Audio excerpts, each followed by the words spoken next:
Hello friends, আমি শুভম। এখন এই ভিডিওতে যে জিনিসটা নিয়ে কথা বলবো, আমি জানি এই ভিডিওটা পরবর্তীকালে যারা দেখবেন তারা অনেকেই আমার সঙ্গে একমত হবেন, অনেকেই হবেন না। এবং এই সমস্যাটা বা প্রবলেমটা না দর্শকের তৈরি করা নয়, এই প্রবলেমটা তৈরি করেছে ইন্ডাস্ট্রি। দর্শকের মনে এই যে অবিশ্বাসটা জাগিয়েছে সেটা ইন্ডাস্ট্রি। কেন আমি বলছি এই কথা সেটা আমি আসছি পরে, কিন্তু তার আগে বলে দিই আজকে ভিডিওটা কি নিয়ে। আজকে মূলত যে বিষয়টা নিয়ে ভিডিও বানাচ্ছি সেটা হচ্ছে, আপনারা সবাই জানেন যে 25 তারিখে তিনটে বড় বাংলা সিনেমা রিলিজ করেছে, প্রজাপতি 2, লৌহ গৌরাঙ্গের নামরে এবং মিতিন। এই তিনটে বাংলা সিনেমা ডে 1 ডে 2 মানে 25 তারিখ এবং 26 তারিখে কেমন বক্স অফিস জেনারেট করতে পারলো সেটা নিয়েই কথা বলবো এই ভিডিওতে। মূলত কেমন পারফর্ম করেছে এই তিনটে বাংলা সিনেমা এই দুদিনে, সেটা নিয়ে কথা বলবো এই ভিডিওতে। এবার এই ভিডিওটা বানানোর পর অনেকেই জানি আমাকে গালাগালি দেবেন, অনেকে বলবেন ভুল, অনেকে বলবেন ঠিক, অনেকে সাপোর্ট করবেন, অনেকে বিপক্ষে যাবেন। এবার এই যে জিনিসটা, যে প্রবলেমটা, এই প্রবলেমটা না দর্শকের জন্য ইন্ডাস্ট্রি তৈরি করে দিয়েছে গত কিছু মাসে। কেন আমি এই কথা বলছি? কারণ আমরা জানতাম বরাবরই যে বলিউড জল মেশায় বক্স অফিস কালেকশনে, এটা আমরা সবসময় জানি। এবং তারা সেটা গর্ব করে বলেও বলিউড, যে হ্যাঁ আমরা ভাই এরকম করি। টলিউড রিসেন্টলি কিছু মাস হলো এই খেলার মধ্যে, নোংরা খেলায় কালো ঘোড়া হিসাবে যেভাবে পার্টিসিপেট করেছে সেটা অভাবনীয়। এবং গত কিছু মাসে আমরা যেরকম দেখেছি বড় বড় সিনেমার ফেক বক্স অফিস যেভাবে জেনারেট হয়ে এসছে আমাদের সামনে, দর্শকের আর বিশ্বাস নেই বক্স অফিসে। এমনিতেই বাংলার বক্স অফিস আমরা অথেন্টিকেট বক্স অফিস সেটা পাই না যতক্ষণ না প্রডিউসারের ঘর থেকে আসে, কারণ এরকম কোনো অথেন্টিকেট সোর্স নেই যেখান থেকে বাংলার বক্স অফিস জানা যায়। এবার আপনাদের প্রশ্ন হবে, তাহলে তুমি এই ভিডিওটা কি করে বানাচ্ছ? দেখুন, প্রত্যেকে একটা অথেন্টিকেট সোর্স তো ফলো করে এরকম ধরনের ভিডিও বানানোর জন্য। আমিও এরকম একটা অথেন্টিকেট সোর্স ফলো করি, সেই সোর্স থেকেই বক্স অফিস এসছে, তাই আমি ভিডিওটা বানাচ্ছি। যদি না আসতো তাহলে বানাতাম না। হ্যাঁ, এই অ্যামাউন্টটা একদম পারফেক্ট অ্যামাউন্ট বা এই ফিগারটা কি একদম পারফেক্ট ফিগার, সেটা হয়তো আমি দাবি মানে একদম দাবি দিয়ে বলতে পারবো না, বা একদম গ্যারেন্টি দিয়ে বলতে পারবো না, সেটা দাবি আমি রাখছি না। হয়তো একটু আধটু একটু ওপর নিচে এই ফিগারটা গেলেও যেতে পারে, কিন্তু সেটা আমূল একটা পরিবর্তন হবে না ফিগারে, যেটা আমার মনে হয়। কারণ সোর্সটা অথেন্টিকেট। আমি যখন এরকম ধরনের ভিডিও বানাই ওই সোর্স থেকেই বানাই। তাহলে এই যে জিনিসটা, এই যে লোকের মত আর অমতের যে জিনিসটা তৈরি হয়েছে, সেটা মানুষের প্রবলেম না। মানুষের মনে এই যে জিনিসটা, সেটা ইন্ডাস্ট্রি তৈরি করেছে গত কিছু মাসে, সেটা আমরা দেখেওছি এবং সেটা প্রমাণিত। তো চলুন এবার আর কথা না বাড়িয়ে বক্স অফিসে চলে আসি, যে কি মানে কোন সিনেমাটা কিরকম পারফর্ম করলো। সব থেকে কম দিয়ে শুরু করব, সব থেকে বেশি দিয়ে গিয়ে শেষ করব। প্রথমে যে জিনিসটা নিয়ে কথা বলবো, বা প্রথমে যেই মুভিটা নিয়ে কথা বলবো, সেটা হচ্ছে লৌহ গৌরাঙ্গের নামরে। সিনেমাটা নিয়ে আশা ছিল, সাবজেক্টটা ভালো ছিল, কিন্তু মানুষের রেসপন্স এই সিনেমাটা দেখার পরে খুব নেগেটিভ। মানুষের এই সিনেমাটা ভালো লাগছে না। সৃজিত মুখার্জির আরেকটা ফেলিওর বলা হচ্ছে এই সিনেমাটাকে। এই সিনেমাটা ডে 1 মানে 25 তারিখে মাত্র 18 লক্ষ টাকা কামাতে পেরেছিল, মাত্র 18 লক্ষ টাকা ফার্স্ট ডেতে। 25 তারিখে, যেখানে 25 তারিখ ছিল হলিডে, সৃজিত মুখার্জি বড় নাম, ভালো সাবজেক্ট, তারপরেও মানুষ এই সিনেমাটাকে সাপোর্ট করেনি, মানুষের ভালো লাগেনি, এবং তারা সেটা বক্স অফিসে বুঝিয়ে দিয়েছে। 25 তারিখে 18 লক্ষ টাকা। দ্বিতীয় দিনে মানে 26 তারিখে এই সিনেমাটার বক্স অফিস আরো নিচে নামে, এটা মাত্র 6 লক্ষ টাকা বক্স অফিস জেনারেট করতে পেরেছে তার দ্বিতীয় দিনে। তাহলে 18 আর 6 কত হলো? 24।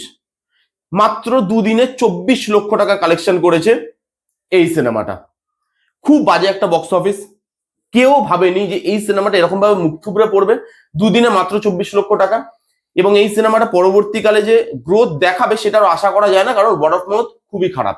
এই ছিল এই সিনেমাটা। নেক্সট যে সিনেমাটা নিয়ে কথা বলবো সেটা হচ্ছে মিতিন। মিতিন একটি খুনির সন্ধানে। এই সিনেমাটার না একটা ফ্র্যাঞ্চাইজ ভ্যালু আছে। এবার আপনি যদি বক্স অফিসটা দেখেন, যখন আমি বলবো দেখবেন ফ্র্যাঞ্চাইজ ভ্যালুটাকে যদি আপনি অ্যাড করেন, এই বক্স অফিসটা কিন্তু খুব যে ভালো বক্স অফিস সেটা বলা যায় না। ঠিকঠাক বা বিলো দ্য অ্যাভারেজ একটা বক্স অফিসে আপনি এটাকে বলতে পারেন। কারণ এই সিনেমাটা প্রথম দিনে মানে ডে 1 25 তারিখে লৌহ গৌরাঙ্গের নামনার থেকে একটু বেটার পারফর্ম করেছে, কিন্তু সেটাকে ভালো পারফরমেন্স বলা যায় না ফ্র্যাঞ্চাইজ ভ্যালুটাকে দেখার পর। কারণ মিতিন মাসি বাংলার দর্শকের খুব পছন্দের একটা ক্যারেক্টার। সেই অনুযায়ী এই সিনেমাটা কামিয়েছে তার প্রথম দিনে মাত্র 21 লক্ষ টাকা, যেটা কিন্তু এর ফ্র্যাঞ্চাইজ ভ্যালুটা দেখলে খুব কম বলে মনে হবে। মাত্র 21 লক্ষ টাকা।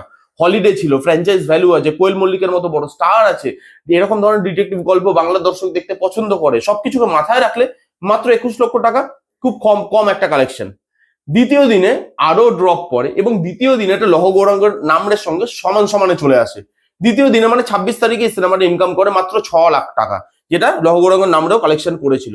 খুব বড় একটা ড্রপ দেখে, এবং দুদিন যদি আপনি মেলান 25-26 টোটাল দুদিনে এখন অব্দি এই সিনেমাটা বক্স অফিস কালেকশন দিয়েছে মাত্র 27 লক্ষ টাকা। এটা কিন্তু নেট কালেকশনের কথা বলছি আমি, এই যতই কালেকশন বলবো আমি এটা কিন্তু নেট কালেকশন। নেট কালেকশন হচ্ছে মাত্র 27 লক্ষ টাকা। এইবার আসি যেই সিনেমাটা এইবার 25শে ডিসেম্বরে নিজের জায়গাটা সব থেকে ওপরে ধরে আছে এবং নিজেকে প্রমাণিত করেছে, সেটা হচ্ছে প্রজাপতি 2।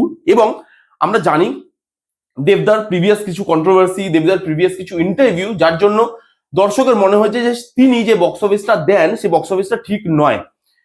এবার অ্যাকচুয়ালি কি বক্স অফিস সেটা কেউ জানে না, অথেন্টিকেট সোর্স থেকে আমি এটা নিয়েছি। এটা একটু এদিক ওদিক হতে পারে, কিন্তু আমার মনে হয় না খুব এদিক ওদিক হবে বলে। তো এই সিনেমাটা সব থেকে এগিয়ে আছে এবং প্রথম দিন মানে 25 তারিখে সিনেমাটা পারফর্ম করে বক্স অফিসে 82 লক্ষ টাকার। It's huge. প্রজাপতি 1 খুব ভালো সিনেমা, দেবদা মিঠুনদা তাদের কেমিস্ট্রি ভালো লেগেছিল। এই সিনেমাটা যখন হলে এসছে মানুষের হাইপ ছিল এই সিনেমাটা নিয়ে, এবং মানুষ কিন্তু হল ভরিয়ে দেখতে গেছে সিনেমাটা। আমি যখন বুক মাই শো খুলেছি সব অরেঞ্জ দেখেছি, এবার সেটা কি না কি সেই তর্কে আমি যাচ্ছি না, কিন্তু বুক মাই শো যখন একটা সাধারণ দর্শক খুলছে তখন সে সব অরেঞ্জ দেখতে পাচ্ছে, এবং 82 লক্ষ টাকা সে কালেকশন করেছে তার ডে 1-এ।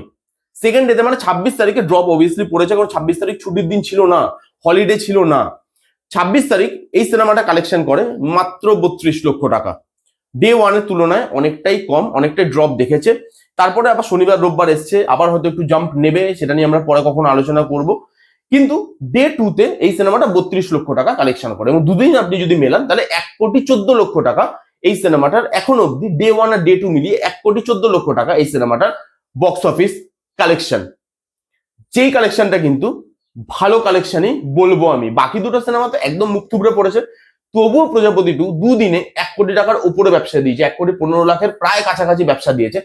সেই জিনিসটাকে ভালো বলবে। এবারে সত্যতা কি না কি সেটা দেখা যাক, প্রডিউসাররা কবে ফিগার আনে। আপাতত অথেন্টিকেট সোর্স থেকে আমি এটা দেওয়ার চেষ্টা করলাম, যে সোর্সটাকে আমি মানি, যে সোর্সটাকে আমি ফলো করি, সেটা নিয়ে আমি এই ভিডিওটা বানাচ্ছি। এবার এই বিষয় নিয়ে আপনাদের কাদের কি মতামত, কারা এটা মানেন মানেন না, আপনারা কারা কারা বিশ্বাস করেন এটা বিশ্বাস করেন না, সবকিছু কমেন্ট করে জানান। আর এই ছিল ভিডিও, এটা নিয়েই বক্তব্য ছিল আজকের ভিডিওতে। এই ছিল ভিডিও, কেমন লাগলো ভিডিওটা জানাতে ভুলবেন না। ভালো লাগলে please give it a Thums up, like করবেন, কমেন্ট করবেন, শেয়ার করবেন, চ্যানেলটাকে মাস্ট সাবস্ক্রাইব করবেন। দেখা হচ্ছে নেক্সট কোনো ভিডিওতে। ততক্ষণ bye bye, take care and be safe.